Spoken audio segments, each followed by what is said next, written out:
नमस्कार दोस्तों, स्वागत है आपका आज के मुख्य समाचार में, जिसमें सबसे पहली और बड़ी खबर में आपको बताएंगे कि दुश्मनों की अब खैर नहीं। मोदी सरकार का ऐतिहासिक फैसला, सीआईएसएफ में पहली महिला बटालियन बनाने को मंजूरी। खबर में आगे जिक्र होगा कि बिहार को 12,100 करोड़ रुपए का पीएम मोदी ने दिया तोहफा। दरभंगा एम्स का किया शिलान्यास। आगे आपको बताएंगे कि डंके की चोट पर वक्फ कानून को बदलेगी मोदी सरकार। मुंबई रैली में अमित शाह का ऐलान। खबर में आगे जिक्र होगा कि झारखंड में पीएम मोदी ने दी एक और गारंटी। सीता सोरेन के अपमान पर हुए आग बबूला। और इसी के साथ खबर में आगे जिक्र होगा कि भारत से संबंध सुधारने के लिए गिड़गिड़ा रहे हैं नवाज शरीफ। रिश्ते बेहतर करने के लिए की ये डिमांड, क्या मानेंगे मोदी। इसी प्रकार की तमाम बड़ी खबरें आपके लिए लेके आए हैं, लेकिन उससे पहले आपसे निवेदन की वीडियो कीजिए लाइक और चैनल को सब्सक्राइब करके बेल आइकन दबाकर कमेंट में लिखिए जय हिंद। दुश्मनों की खैर नहीं, मोदी सरकार का ऐतिहासिक फैसला, सीआईएसएफ में पहली महिला बटालियन बनाने को मिली मंजूरी। जी हाँ दोस्तों, महिला सशक्तिकरण को बढ़ावा देते हुए केंद्र सरकार ने एक बड़ा कदम उठाया है। देश के इतिहास में पहली बार केंद्रीय औद्योगिक सुरक्षा बल में एक महिला बटालियन की स्थापना को मंजूरी दे दी गई है। इस बटालियन में सिर्फ महिलाओं की ही भर्ती की जाएगी। गृह मंत्री अमित शाह ने खुद सोशल मीडिया पर सरकार के इस फैसले की जानकारी दी है। अपने पोस्ट में अमित शाह ने कहा कि राष्ट्र निर्माण के हर क्षेत्र में महिलाओं की भागीदारी बढ़ाने के मोदी सरकार के विजन को साकार करने की दिशा में एक मजबूत कदम उठाते हुए सीआईएसएफ की पहली पूर्ण महिला बटालियन की स्थापना को मंजूरी दे दी है। गृह मंत्री ने आगे कहा कि एक विशिष्ट सैन्य टुकड़ी के रूप में गठित की जाने वाली महिला बटालियन देश के महत्वपूर्ण बुनियादी ढांचे जैसे हवाई अड्डों और मेट्रो रेल की सुरक्षा करने तथा कमांडो के रूप में वीआईपी सुरक्षा प्रदान करने की जिम्मेदारी संभालेगी। ये फैसला निश्चित रूप से राष्ट्र की सुरक्षा के महत्वपूर्ण कार्य में अधिकाधिक महिलाओं की भागीदारी की आकांक्षाओं को पूरा करेगा। सीआईएसएफ महिलाओं के लिए केंद्रीय सशस्त्र पुलिस बल में सेवा करने का एक लोकप्रिय विकल्प रहा है। वर्तमान में सीआईएसएफ में 7% से ज़्यादा महिलाएं कार्यरत हैं। रुक करते हैं अगली ब्रेकिंग न्यूज़ की तरफ। बिहार को 12,100 करोड़ रुपए का पीएम मोदी ने दिया तोहफा। दरभंगा एम्स का भी किया शिलान्यास। जी हाँ दोस्तों, प्रधानमंत्री नरेंद्र मोदी ने बुधवार को बिहार के दरभंगा पहुंचे और प्रदेश को 12,100 करोड़ रुपए से ज़्यादा की योजनाओं का उपहार दिया। इस दौरान उन्होंने बिहार के दूसरे तथा दरभंगा में बनने वाले एम्स का भी शिलान्यास किया। इस मौके पर बिहार के मुख्यमंत्री नीतीश कुमार उपस्थित रहे।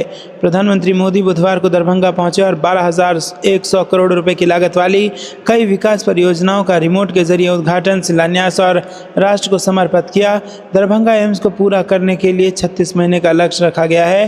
पटना के बाद बिहार को मिला है ये दूसरा एम्स। जी हाँ दोस्तों, इस कार्यक्रम में प्रधानमंत्री मोदी ने बिहार में करीब 5,070 करोड़ रुपए की लागत वाली कई राष्ट्रीय राजमार्ग परियोजनाओं का उद्घाटन और शिलान्यास भी किया है। उन्होंने NH 227E के 4 लेन वाले गलगलिया अररिया खंड का उद्घाटन किया। रुक करते हैं अगली ब्रेकिंग न्यूज़ की तरफ। डंके की चोट पर वक्फ कानून को बदलेगी मोदी सरकार। मुंबई रैली में अमित शाह का ऐलान। जी हाँ दोस्तों, यहाँ पर केंद्रीय गृह मंत्री अमित शाह ने कहा कि प्रधानमंत्री नरेंद्र मोदी ने आतंकवाद और नक्सलवाद को देश से खत्म कर दिया है और ऐलान किया कि जम्मू कश्मीर को विशेष राज्य का दर्जा देने वाले अनुच्छेद 370 की अब बहाली नहीं होगी।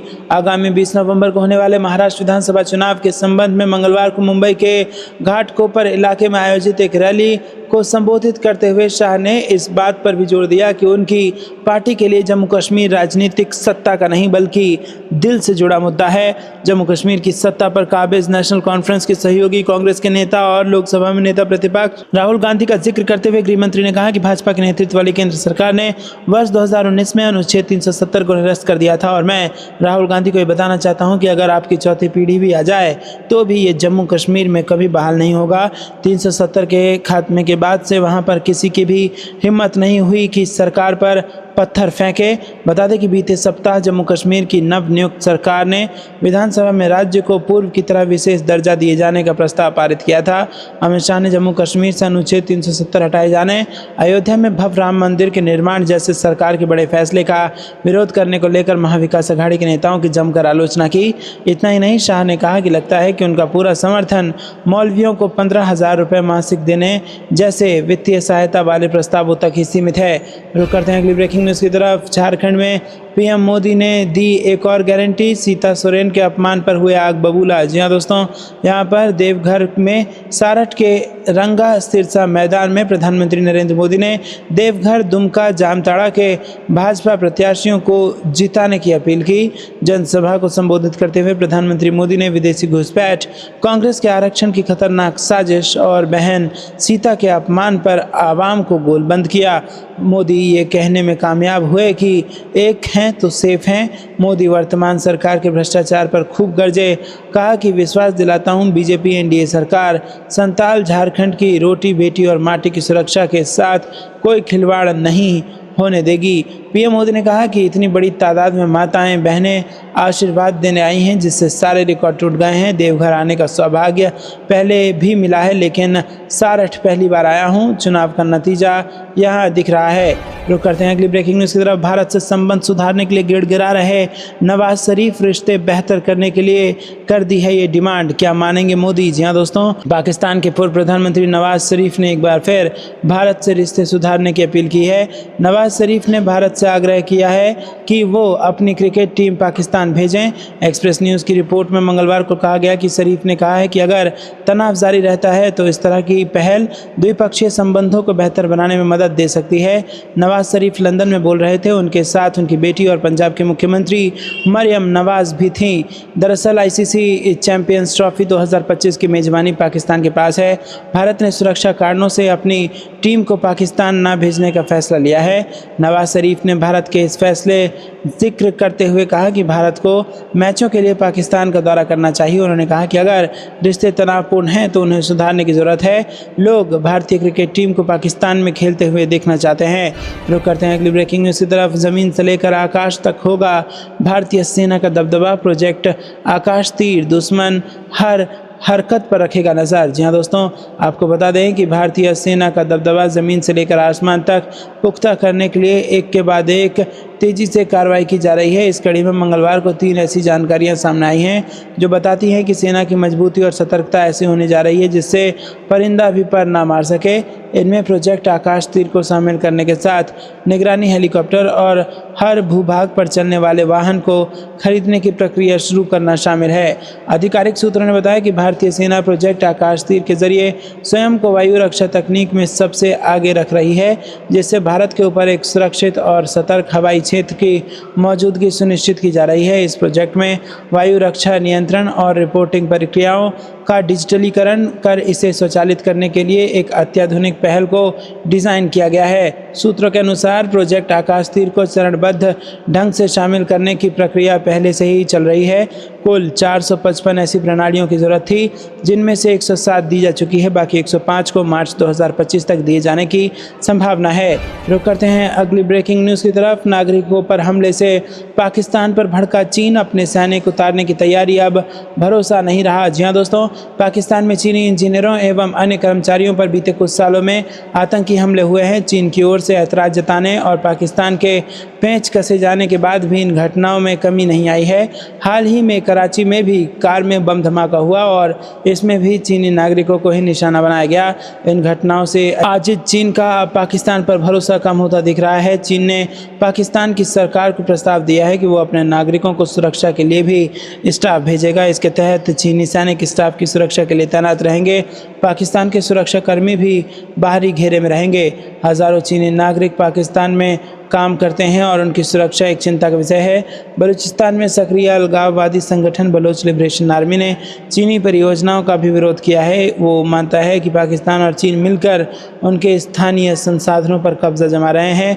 इसी के विरोध में अक्सर चीनी नागरिकों पर हमले किए जाते हैं। चीन सरकार लगातार ये कहती रही है कि उसके नागरिकों की सुरक्षा की जाए और पाकिस्तान कदम उठाए। हालांकि अब तक पाकिस्तान ये सुनिश्चित नहीं कर पाया है कि चीनी नागरिकों पर हुआ ये हमला आखिरी है।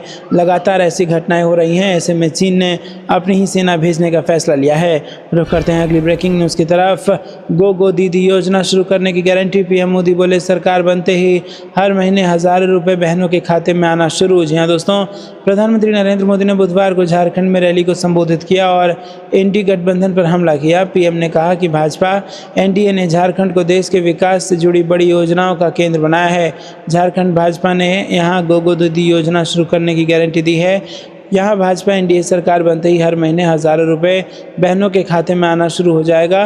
पहले कांग्रेस, फिर आरजेडी और जेएमएम जैसे दलों ने इस क्षेत्र में लंबे समय तक राज किया है, लेकिन इन्होंने संथाल परगना को सिर्फ पलायन, गरीबी और बेरोजगारी दी है। दोस्तों, खुद मुख्यमंत्री इस क्षेत्र से चुनाव लड़ते हैं, लेकिन यहाँ के लोगों काम के लिए दूसरे राज्य में जाना पड़ता है।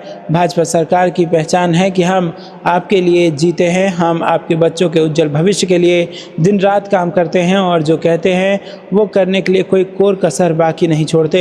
शक्ति की इस धरती से मैं झारखंड की माताओं बहनों का आभार व्यक्त करना चाहता हूं। तो दोस्तों, ये बयान दिया गया है झारखंड की धरती से प्रधानमंत्री नरेंद्र मोदी द्वारा। आपको यह कुछ लगता है कमेंट में जरूर बताइए। वीडियो को लाइक नहीं किया तो लाइक जरूर कीजिएगा। रुक करते हैं अगली ब्रेकिंग न्यूज़ की तरफ। चुनाव जीतते ही चीन को घेरने में जुटे ट्रंप, ड्रैगन के प्रमुख आलोचक माइक वॉल्ट्ज को अपना राष्ट्रीय सुरक्षा सलाहकार चुना। जी हाँ दोस्तों, आपको बता दें कि यहाँ पर अमेरिका का राष्ट्रपति चुनाव जीतने के बाद से ही डोनाल्ड ट्रंप एक्शन मोड में है। ट्रंप ने चीन को घेरने के लिए प्लान बनाना शुरू कर दिया लगता है। दरअसल ट्रंप ने रिपब्लिकन प्रतिनिधि माइक वॉल्ट्ज को अपना राष्ट्रीय सुरक्षा सलाहकार चुना है। वॉल्ट्ज अमेरिकी सेना के सेवानिवृत्त ग्रीन बैरेट हैं, जो चीन के प्रमुख आलोचक भी रहे हैं। ट्रंप के वफादार वॉल्ट्ज ने नेशनल गार्ड में कर्नल के रूप में भी काम किया है। वो एशिया प्रशांत में चीनी गतिविधि के कड़े आलोचक रहे हैं और इस क्षेत्र में संभावित संघर्ष के लिए अमेरिका को तैयार रहने की आवश्यकता पर जोर देते रहे हैं। बता दें कि राष्ट्रीय सुरक्षा सलाहकार एक शक्तिशाली पद है जिसके लिए सीनेट की पुष्टि की आवश्यकता नहीं होती है। वॉल्ट्ज प्रमुख राष्ट्रीय सुरक्षा मुद्दों पर ट्रंप को जानकारी देने और विभिन्न एजेंसियों के साथ समन्वय करने के लिए जिम्मेदार होंगे। 2021 में अफगानिस्तान से अपने सैनिकों की विनाशकारी वापसी के लिए बाइडेन प्रशासन की आलोचना करते हुए वॉल्ट्ज ने सार्वजनिक रूप से ट्रंप की विदेश नीति की प्रशंसा की थी। दोस्तों, रुक करते हैं अगली ब्रेकिंग न्यूज़ की तरफ। 2030 तक भारत रूस के बीच होगा $100 अरब का व्यापार, अंतर सरकारी आयोग की बैठक में बोले जयशंकर। जी हाँ दोस्तों, भारत और रूस के बीच व्यापार, अर्थव्यवस्था, वैज्ञानिक तकनीकी मामलों के अंतर सरकारी आयोग की 25वीं बैठक नई दिल्ली में आयोजित हुई है। इस बैठक में भारत के प्रतिनिधिमंडल का नेतृत्व विदेश मंत्री एस जयशंकर ने किया। वहीं रूस के प्रतिनिधिमंडल का नेतृत्व रूस के प्रथम उप प्रधानमंत्री डेनिस मोंचुरोव ने किया। बैठक के दौरान विदेश मंत्री जयशंकर ने कहा कि भारत और रूस के बीच व्यापार साल 2030 तक बढ़कर $100 अरब हो जाएगा। भारत के लिए कच्चे तेल, फर्टिलाइजर का मुख्य स्रोत बनकर उभरा। रूस विदेश मंत्री एस जयशंकर ने कहा कि दोनों देशों के बीच व्यापार में कुछ चुनौतियां हैं जिनमें खासकर भुगतान और आपूर्ति से संबंधित हैं। इस मामले में काफ़ी कुछ हुआ है, लेकिन अभी भी कुछ काम बाकी है। कनेक्टिविटी के संबंध में हमारे संयुक्त प्रयास जैसे कि उत्तर दक्षिण परिवहन गलियारा, चेन्नई व्लादिवोस्तोक गलियारा और नॉर्दर्न सी रूट के काम को आगे बढ़ाया जाना चाहिए। रुक करते हैं कि ब्रेकिंग न्यूज़ की तरफ। झारखंड के भ्रष्ट नेताओं को उल्टा लटका देंगे, सत्ता में आने पर रोकेंगे कोयले की तस्करी, झरिया में बोले अमित शाह। जहाँ दोस्तों, केंद्रीय गृह मंत्री अमित शाह ने झारखंड में कथित भ्रष्टाचार और कोयला तस्करी के लिए झामुमो नीत गठबंधन की आलोचना करते हुए मंगलवार को राज्य के मतदाताओं से भाजपा के हाथ मजबूत करने का आग्रह किया ताकि भ्रष्ट नेताओं को उल्टा लटकाया जा सके। शाह ने यह भी घोषणा की है कि भारतीय जनता पार्टी राज्य में प्रत्येक घुसपैठिए की पहचान करेगी और उसे खदेड़ देगी, कोयले की तस्करी रोकी जाएगी। शाह उन्होंने राज्य के कोयले खनन क्षेत्र झरिया में भाजपा की एक रैली में कहा कि झारखंड में भाजपा के सत्ता में आने पर कोयले की तस्करी रोकी जाएगी। रुक करते हैं अगली ब्रेकिंग न्यूज़ की तरफ। खड़गे के आतंकी वाले बयान पर सीएम योगी का पलटवार, बोले मेरे लिए देश सबसे पहले तुष्टीकरण की राजनीति करती है कांग्रेस। जी हाँ दोस्तों, यहाँ पर कांग्रेस नेता मल्लिकार्जुन खड़गे के आतंकवादी वाले बयान पर करार जवाब देते हुए उत्तर प्रदेश के मुख्यमंत्री योगी आदित्यनाथ ने मंगलवार को कहा कि वो एक योगी हैं और राष्ट्र उनकी प्राथमिकता है। आदित्यनाथ ने महाराष्ट्र के अचलपुर में एक रैली को संबोधित करते हुए कहा कि पिछले 3 दिनों से मैं खड़गे जी की टिप्पणियां सुन रहा हूं। मैं एक योगी हूं और मेरे लिए देश सबसे पहले है। आपके लिए कांग्रेस की तुष्टीकरण की राजनीति पहले आती है। योगी ने कहा कि अगर हम बटे तो गणपति पूजा पर हमला होगा, लैंड जिहाद के तहत ज़मीनें हड़प ली जाएंगी, बेटियों की सुरक्षा खतरे में पड़ जाएगी। उन्होंने कहा कि आज यूपी में कोई लव जिहाद या लैंड जिहाद नहीं है। पहले ही घोषणा कर दी गई थी कि अगर किसी ने हमारी बेटियों की सुरक्षा में बाधा डाली, सरकारी और गरीबों की ज़मीन हड़पी, तो यमराज उनका टिकट काटने के लिए तैयार रहेंगे।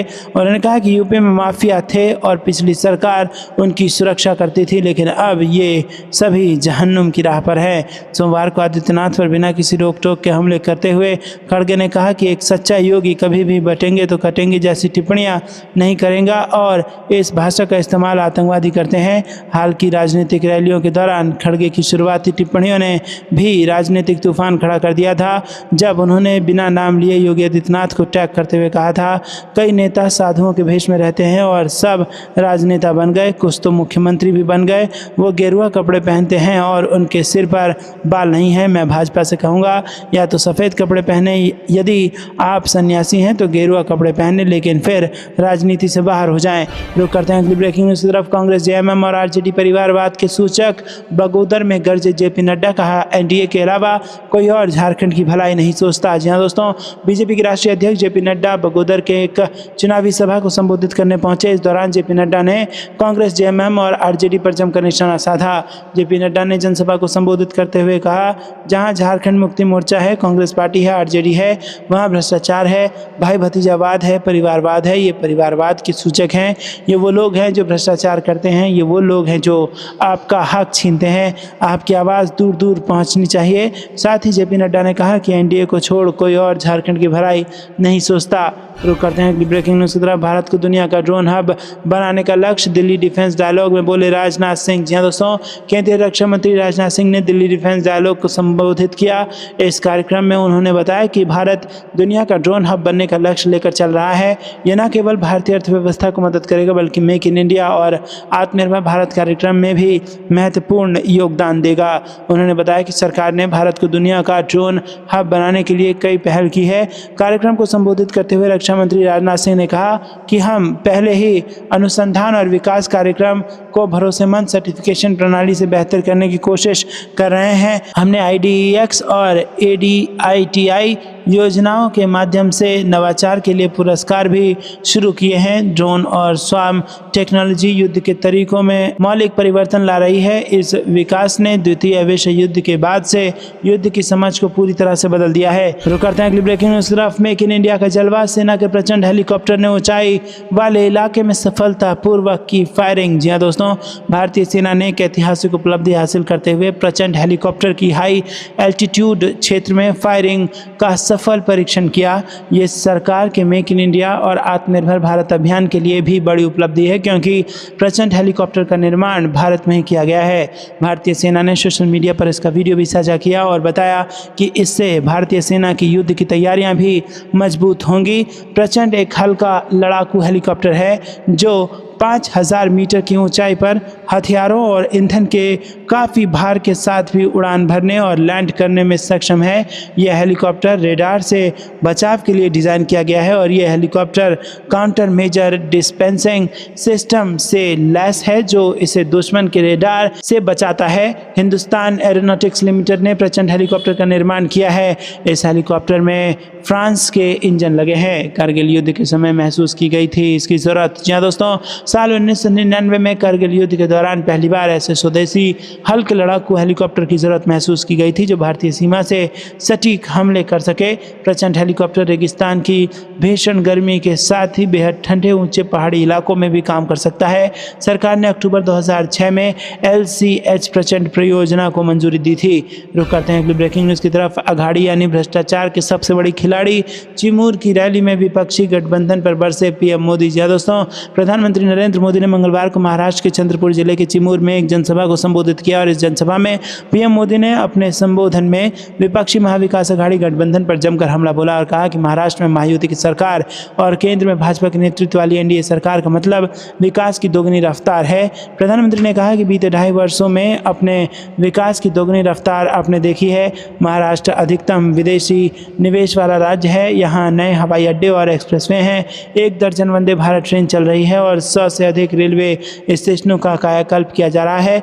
महाराष्ट्र का तेज विकास अघाड़ी के बस की बात नहीं है। उन्होंने विकास को रोकने में PhD की हुई है और कांग्रेस की तो इसमें डबल PhD है। अघाड़ी यानी भ्रष्टाचार के सबसे बड़े खिलाड़ी। रुक करते हैं अगली ब्रेकिंग न्यूज़ की तरफ। कांग्रेस ने संविधान से की छेड़छाड़, अब भाजपा पर लगा रही आरोप, गडकरी का विपक्ष पर वार। जी हाँ दोस्तों, महाराष्ट्र विधानसभा चुनाव को अब कुछ ही दिन रह गए हैं।